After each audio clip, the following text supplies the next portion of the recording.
이영훈의 노래가 품은 역사. 단장의 미아리 고개에 얽힌 사연. 올해는 동족상잔의 비극인 6.25 전쟁이 일어난 지 74주년이 되는 해이다. 총성이 울리는 전쟁 중에도 노래는 끊이지 않았다. 당시 우리 국민들은 고통스러운 전쟁의 상흔과 실향의 아픔을 이런 노래를 들으며 견뎌냈다.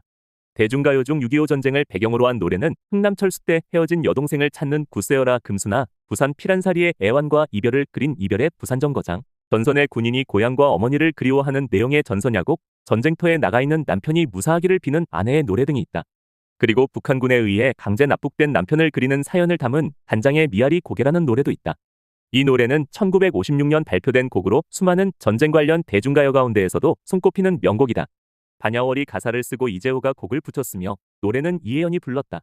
제목의 단장은 창자를 끊어내는 고통을 말한다. 단장의 미아리 곡의 작사가 반야월은 자신의 어린 딸을 전쟁 중 피란길에서 잃은 개인적 경험과 연결지어 미아리 고개에서의 이별이라는 주제로 가사를 썼다. 다음은 반야월의 회고다. 6.25가 터졌을 때 나는 소식을 들은 바로 이튿날에 홀로 피란을 갔다. 그때 내 가족이라고는 아내와 4살짜리 맏딸 수라가 있었을 뿐이었는데 미처 피란 갈 준비가 돼 있지 않았고 또 일이 그리 크게 벌어지리라고는 생각을 안 했기 때문에 그들을 서울 수유리 집에 그냥 남겨두고 나만 피란을 간 것이다. 나는 우선 처가가 있는 김천으로 갔다. 그런데 내가 김천 처가에 도착한 지 며칠 뒤에 아내가 들이닥쳤다. 그의 몰골은 말할 수 없이 초라했고 마땅히 함께 왔어야 할 귀여운 딸 수라는 보이지 않았다. 아이를 어찌하고 홀로 왔느냐는 물음에 망연하던 표정이 바뀌어 마구 소리치고 울면서 그는 두 손을 내밀었다. 내가 혼자 떠나고 미아리가 적의 손에 들어가자 아이를 데리고 수유리 집을 떠났는데 그새 잘 먹지 못하여 굶어있던 터에 총소리와 대포소리가 요란해지자 공포에 질리고 무서워 떨다가 수라는 미아리 고개를 넘지도 못하고 죽고 말았다고 했다. 피란길이 너무도 화급하여 아이를 매장할 곳도 찾지 못하고 아내는 고깃길에 손으로 흙을 파고 묻을 수밖에 없었다고 했다. 그 뒤의 이야기지만 9월 28일 수복이 되어 서울로 돌아와 그 근처에 여러 군데를 파보았지만 아이의 시체는 끝내 찾지 못하였다. 나는 그때의 비통한 심정을 단장의 미아리 고개라는 노래 속에 담았다. 서울 성북구 도남동에서 정릉천을 지나 의정부로 이어지는 고개인 미아리 고개는 도남동고개 도남현이라고도 한다. 옛날에는 병자호란 때 청나라 군사인 대놈이 이 고개를 넘어 서울에 침입했다고 해서 대놈이 고개라고 불렀으며 한자명으로는 적유연 또는 호유연이라 하였다.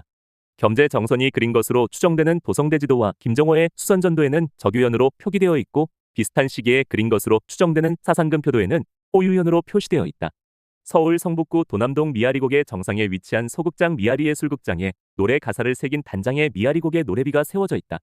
오아시스 레코드사에서 발표한 단장의 미아리곡에는 전쟁의 비극과 가족을 잃어버린 슬픔을 절실히 토로하여 큰 사랑을 받았고 이혜연의 대표곡이 되었다.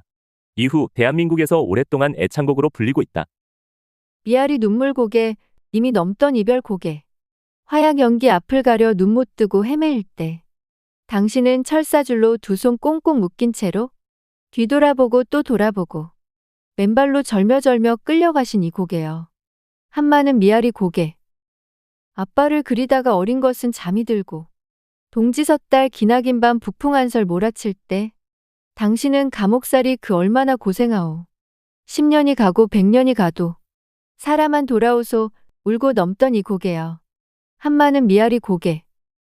이 노래가 너무 유명해진 나머지 미아리 고개가 슬픔과 눈물과 한의 고개로만 각인되었다는 이유로 서울 성북구청이 한때 미아동이라는 동명을 바꾸려 한 적이 있을 정도이다. 미아리 고개는 6.25 전쟁 당시 서울 북쪽의 유일한 외곽도로였기 때문에 전쟁 발발 초기에 북한군과 국군 사이의 교전이 벌어진 곳이다. 북한군은 퇴각하면서 각계 인물들을 미아리 고개를 통해 강제 납북했다. 남한 납북 인사들은 북한군 병사들의 인솔 아래 서울에서 평양까지는 군용 트럭으로 이동했다. 북한군 지도부가 평양에서 퇴각할 때에는 그들을 따라 압록강변의 강계와 만포, 해산까지 거의 도보로 끌려가야 했다. 이 과정에 비행기 폭격과 북한군의 학대 및 불법 사살 등으로 많은 납북 인사들이 희생되었다.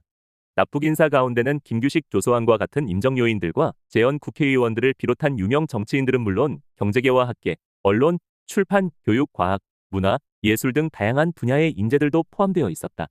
우리가 잘 알고 있는 전설적인 무용가 최승희와 시인 정지영, 소설가 이광수와 박태원 등이 그들이다. 또 누에 박사 계응상, 나무 박사 임록재, 실 박사 원홍구와 함께 김일성이 생전에 가장 아꼈던 4명의 과학자 중 한 사람인 비난론 발명가 이승기 박사도 납북됐다.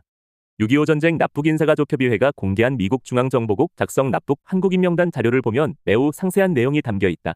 서울에서 북한인에게 체포된 사람들이라는 제목이 붙은 이 명부에는 납북자 653명이 영어 이름 순으로 명기돼 있다.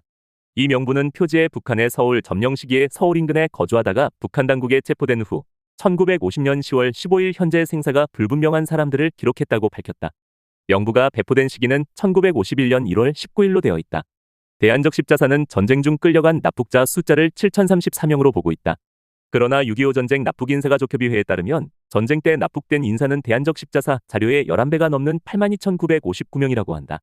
또 통일부는 전쟁 이후 납북자도 3,800여 명으로 추정하고 있다. 그럼에도 불구하고 납북자 문제는 남북한 간에 여전히 해결을 위한 논의조차 제대로 이루어지지 않고 있다. 우리 정부는 납북자 가족과 인권운동가들의 간절한 요청에 대해 납북자의 조기 송환을 위해 노력하고 있다는 말만 되풀이하고 있고, 북한은 존재하지도 않는 납북자 문제는 거론하지도 말라며 오히려 큰 소리를 치고 있다.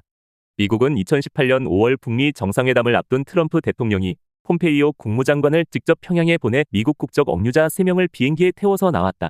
이 모습을 본 우리 납북자 가족들의 심정은 어땠을까? 여전히 생사조차 알 수 없는 가족들. 그들의 단장의 고통을 생각하면 가슴이 저민다. 더 칼럼니스트